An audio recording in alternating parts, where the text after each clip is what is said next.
Welcome to Discovering with Dr. Deb. Our last season, we were discovering the Enneagram with Dr. Deb, and it was packed with a lot of information while also being a lot of fun to talk about and explore the Enneagram and why we do what we do. So go back and check out those episodes if you haven't seen them already. Here we are in season 2, and I'm going to be focusing on trauma and using EMDR therapy as a tool to help process trauma. My co-host for this season is psychologist Dr. Christie from Austin, Texas. She has traveled all over the world to provide EMDR in humanitarian efforts, and she has also trained clinicians and providers in EMDR therapy. So get ready, let's dive right in and talk about trauma. Hello, thanks for joining us for today's episode of Discovering with Dr. Deb. We're discovering trauma and EMDR. Today we've got with me Jason. He is a licensed professional counselor, LPC, in the state of Arkansas. He uses EMDR and has since before me. He's the one that kind of turned me on to it. And then I did my training with Dr. Christie. She's a psychologist in Austin, Texas.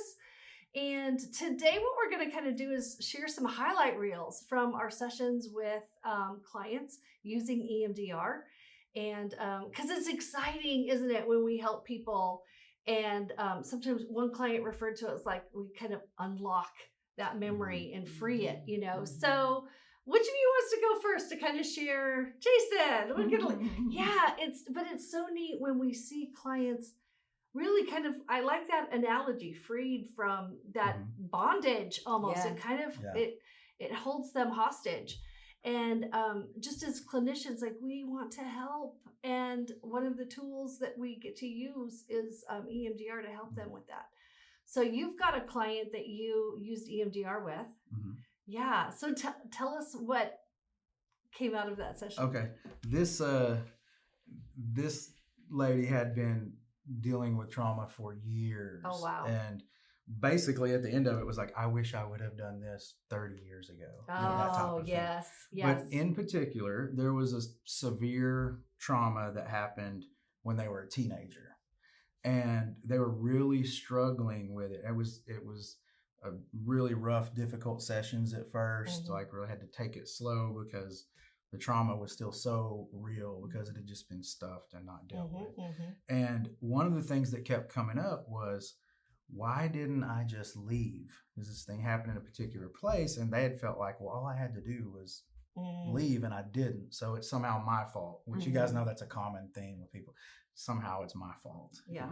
I always say my idea on the reason that is because if I can make it my fault, then I can protect myself from it in the future. That's right. Yes. And so our brains automatically try to make it our fault. So that's what she was dealing with.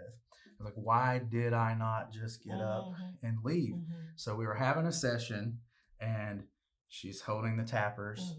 And many times before I had to kind of shut down a session, go to our safe place because she would get activated right. highly. And so we're in the middle of this session and she just goes, and just lets out this gasp. And I'm like, okay, all right, we got to stop and calm down again. Yeah. And she was like, no, I remember why. They had a gun. They had a gun. They flashed it to me. It was like in their waistband. They flashed it to me, and I didn't feel like I could leave because this person had a gun, and I froze. So that moment, the guilt was completely released from her of like, okay, I didn't really have that choice. But that had not come up in her mind, in her memories of the trauma, because, you know, when it's severe, it gets so disjointed and you don't remember the whole, I compare it to like puzzle pieces. You get like a few pieces and then EMDR kind of helps complete the puzzle, and that was the missing piece for her to break through and get it processed all the way out. And after that, it moved pretty rapidly. It was amazing. Yeah. So that was one of the most, you know, it's not always that, you know, pronounced or profound. But that was one that was very, very, and I'll never forget that moment. Yeah. As long as I live. Yeah. It was just that gasp, but it was a good thing this time. It was a good gasp. The breakthrough happened in that one moment. Yeah. So that's a pretty good that's highlight. A highlight reel. Yeah, that goes on the highlight reel. Yeah. What about you? You've got to have a lot. You've done this all over the world. And I have so many. Yeah. But this one stands out for me because it was like large and, this gentleman was. So this person came into my therapy who was in the military. And he had childhood trauma and then, of course, war trauma. And as we were working on things, you have to kind of decide where you're going to go. We started with the childhood trauma, then we went into the war trauma. And at some point during our work together, he jumped up and he goes, "Dr. Christie!" And I'm like, "What?" I mean, he must have been this tall. Okay. And I'm sitting down and I'm like, "What?" And he says, "I never thought I could ever feel this way." I was like, "Oh, wow." He goes, "You've given me my life back." Wow. Right? And it's like, of course, it gives me chills. Yeah. I didn't give his life back. EMDR gave his life back and the hard work that he was doing. But for it to be so dramatic, and he's so tall and big, that was really, really cool to me. I really loved that because he, for that particular person, he has had a very hard life. And it's like nice to know that maybe we can take that edge off for him. That he can, again, go out and do what he wants to do. And now I'll stop, and then I'm going to turn it over to you. And then I'll go back up. I could tell another story. No, tell us another one. Go ahead. I have to put them in the pipeline of what to do. I've had situations like that happen too, where people like start doing things. And I have one person who came in and we started doing EMDR. And I mean, she literally just started shaking. And I thought, seizure? Like, yikes, what's happening? Yeah. And so I stopped and I just, had her take a deep breath. And so, how's it going over there? And she said, "Well, I'm just letting my body release." Wow. The trauma. I was held down. Oh, wow. And so all of a sudden, like her whole body was shaking. So we did it on purpose then, had her shake her whole body while we were doing bilateral stimulation. And really, it cleared out the trauma. I mean, it's taken a while, but it did. And just such a change in beginning to be able to love herself and kind of what the doc was talking about earlier, that we were having lunch with. And anyway, so you see these things. This is a release of trauma. And for me, that was a wonderful, wonderful moment, just knowing, wow, all that's in her body. Yeah.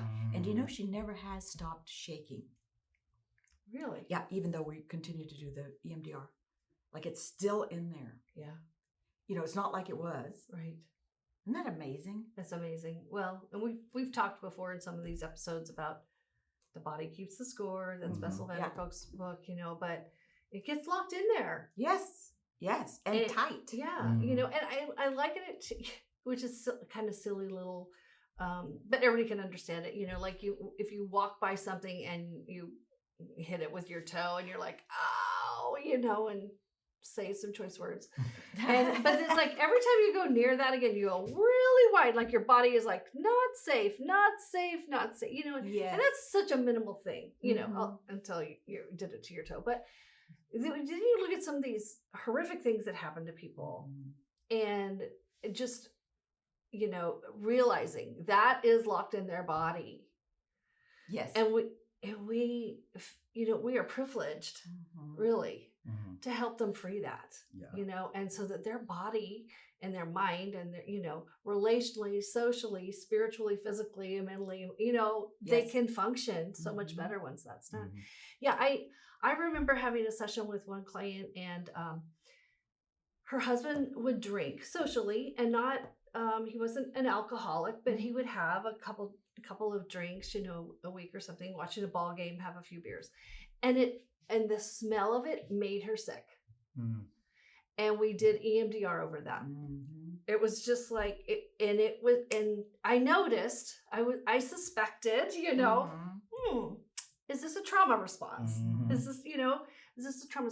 So we did EMDR, and lo and behold, she had not shared with me, even in the history taking, there was a rape when she was like 13, 14, 15 years old. Gosh.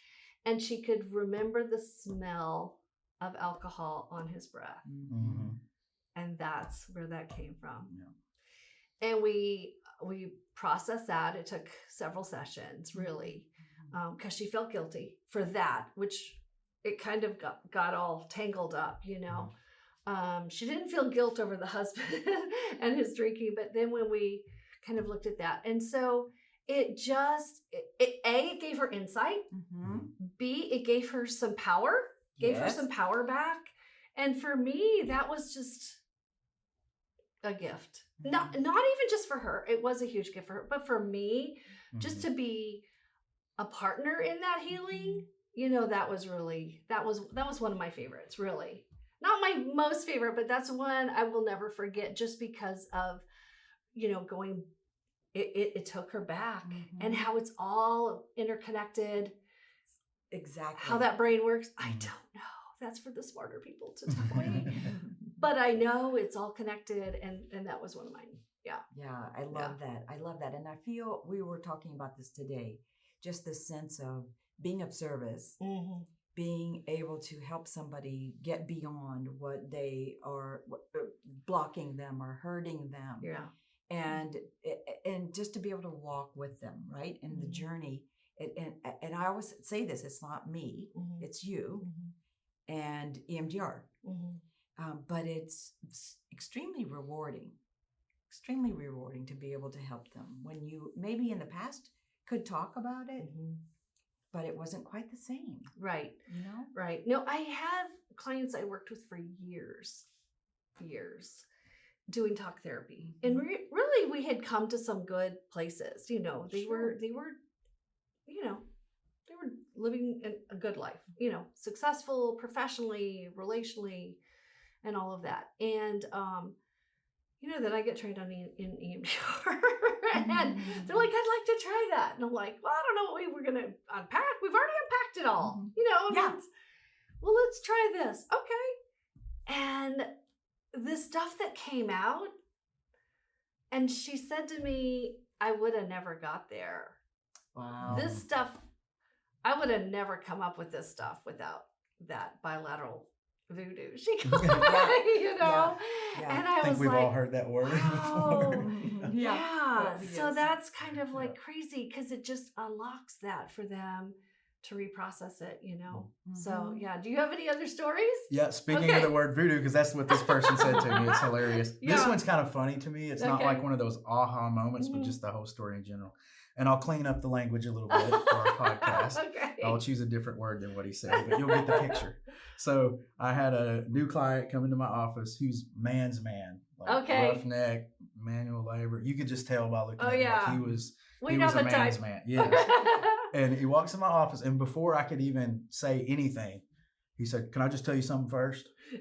And I said, "Of course you can." And he said, "I just want you to know that I've spent my whole life making fun of people like you." And I was like, "People like me? Tell me what you mean." He said, "You know, sissies." You know, he's always touchy-feely, will talk about my feelings and all this stuff. And he just went on and he said, "I hope that doesn't offend you," which is funny. Like, I'm going to say it all and then be like, "I hope it doesn't offend you." No, not at all. I almost fell out of my chair laughing. Like, that didn't offend me at all. I thought it was hilarious. It is hilarious. And so I was like, no, I needed that laugh today. It's fine. I said, but with all that said, you're in my office right now. So that tells me something major had to have happened for you to get here. And it was a very disturbing dream that he had had. And in this dream, he had done something horrible. And he couldn't stop thinking about it. And I really feel like it would have developed into an OCD, because he's like, I can't quit thinking about it. And then there's the checking behaviors, which would be the compulsion. I'm having to check with her, but I wouldn't do that, would I? I'm not that kind of person. I wouldn't. And it was really Scared just, him. he couldn't focus. He couldn't work. And so I don't know how he got a hold of me, but he ended up in my office. And so I said, "I got just the thing for you. You don't have to talk about your feelings." Oh, cool. Oh, You don't have to. Thank you good, for good. bringing Yeah, That was I a got good just the approach. thing. Yes. So we did set up that session, and then the next session we were ready for processing. Yeah. Nice. We did one session, and then he came back the next week, and that was his quote. He's like, "Man, I don't know what kind of voodoo that was that you did on me. But I haven't had one thought about that." And we all know that EMDR is. I don't want to put out there that everybody thinks they can go for one session. Right. And things like that. Yeah. This was a very specific situation. Right. Yeah. Right. And but anyway, he was like, "I hadn't thought about it one time," and I said, "Well, let's just hang on a little bit longer and make sure." And so we went through a little bit more, and he only came about 5 or 6 times. Yeah. But the very last session, when he said, I'm good, I'm not, I feel like I'm ready to go. And I was like, well, if this is the only thing you feel like you need help with, I feel like there's probably more we could work with, but I don't want to. If you're uncomfortable already being here, as long as you're good with this, we'll let you go. Well, you were going to talk about feelings after that. that. And then he didn't want any part of that. But he said, I just want you to know that first session when I came in, I said, I've been making fun of people all my life. And I said, I very much remember that. Yeah. And he said, I just want you to know that now out on the job site, I'm getting made fun of because I've been handing out your business card. Oh, wow. Isn't that wild? That. Yes. Oh my Yes. gosh. Yeah. That's Talk about a great turnaround. story. That's Yeah. the best compliment you can get. Exactly. Yes. Exactly. He's like, yeah, they're calling me a sissy now. But he's not a haunted sissy anymore. No. Yeah. Yeah. Right. He's not obsessing over that dream. So yeah. Oh my goodness. So I love stories like that. I have one. Maybe I shouldn't take us there because this one's going to be kind of heartfelt. That's okay. But for some reason, this person came to mind. And so this was a male who had lost his child to suicide. And was coming in and having a lot of grief, as one can imagine. And I won't go into the full story for you about it, so there's no identifiers. But essentially, people were rushing him to get over it and pushing. And the first thing I did was to say, we're in no rush in here. And here you get to take all the time you need. And we're going to just, talk about it, and we're going to do some EMDR. Well, my dad's a doctor, and I got to tell you, I don't want to be here. I don't believe in EMDR, nothing. But, I really love my dad, and so I'm coming. And I said, okay, well, all right. And just over time, little by little, we took steps towards healing, right? And then there would be, some backsliding and some going forward. And we had come across this idea that we were going to walk on a bridge to feeling better and being able to live without her and being able to be in grief. Mm-hmm. And so we would walk and then stop and then go back, and then walk and then stop and go back. At one point, and this took us 6 months to get this done, but at one point, he was going to go to Colorado, and it was the daughter's anniversary of her death, and with all the family, and they were going to paint something on top of this rock that was a tall rock mountain. And I just said something like this, can you imagine her being her? She was really lively and smart and beautiful and all the good things in life, right? Can you imagine her with you, having fun and laughing the way that you told me she laughed and doing all those things? Okay. So I didn't ask him to imagine it right then and there, but he did. And so we did bilateral stimulation. And he said, that is the first time that I have thought about my daughter in a positive way. That I could celebrate with her, laugh with her, be with her. And anyway, we both were just so moved that they finally got over to this side of the healing. And those for me are like, you still give me goosebumps. It's like, wow, we did it. And it's not like I'm pushing a goal. The goal is theirs. Right. Yeah. But it just is, again, I keep saying, but so meaningful. Yes. To help somebody. You have one. I don't know if you've thought about it. Hers reminded me of one that you saw who couldn't celebrate 4th of July. Oh, yeah. That's Do a you good want one. to talk about that one?